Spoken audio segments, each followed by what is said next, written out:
Well, what can you tell me about your character to start off with? Her name is Daniels. Daniels. Okay. And she lives in outer space, or? Yes.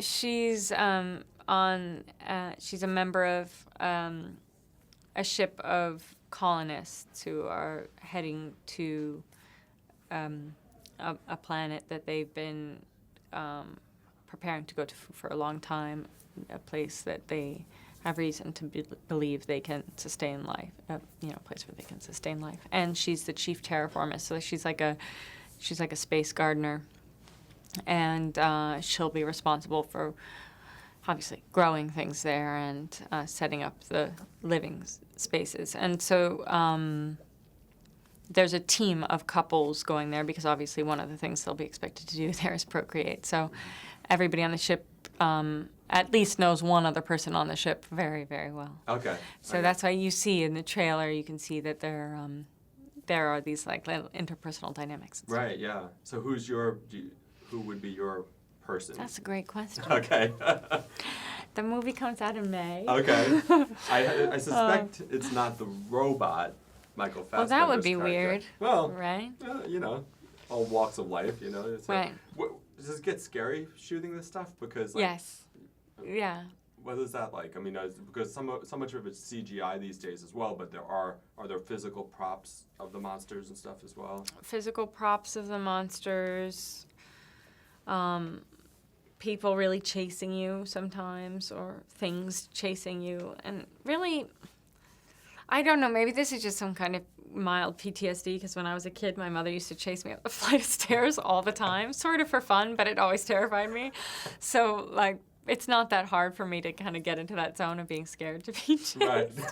But specifically and probably connected to that weird little detail from my childhood, there was a scene where I had to run up a ladder in a spacesuit that had weighted magnetized boots, so they were heavy to lift, and when you put them on something metal, they stuck to them a bit.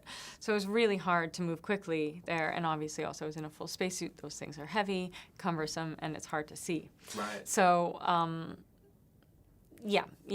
there are times where you don't feel like you're really struggling to conjure up some performance to make this convincing. It feels real. Sure. That almost sounds like a bad nightmare, like you're trying to run, exactly, but you can't move. Yeah. That was the closest real life experience I had to that kind of nightmare. Okay. Yeah. Gosh. Yeah. What about the legacy of Ripley?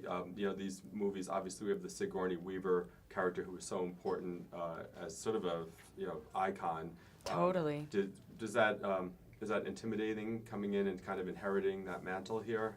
I'm really good at going into a state of active denial, and I don't think I could do what is expected of me if I spent my days thinking about what big, impressive shoes I had to fill. Yeah.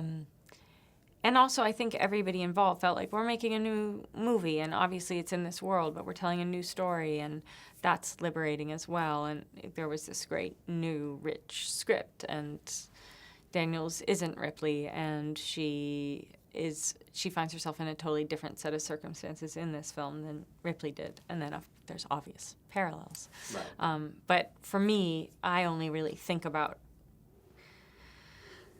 the fact that that's an intimidating thing to have done after the fact. Because almost from the minute I get the job, I just go into the state of active denial. Because someone's hired me and has an expectation I'm going to come to work not peeing my pants every day. Do you know what I mean? And so I just had to put that out of my mind. Yeah. How did you go from your Fantastic Beasts? Because I believe you shot Fantastic Beasts and then went right into this. That's right. And they're sort of different, it seems, from what we've seen of Dennis. Yeah, they're very different. So how do you make that transition into from the one character to the next?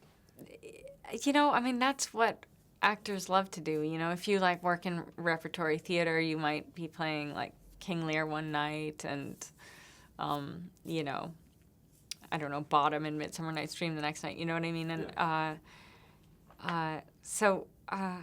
that just feels, I don't know how to explain it except for that just feels really good as an actor.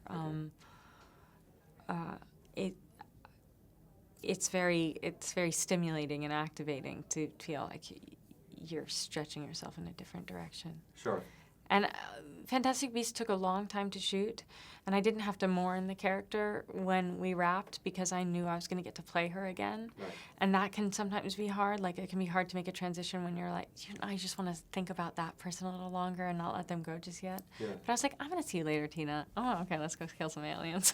Where do you want to see her go? Tina? Yeah. Oh, I'm going to leave that to the expert.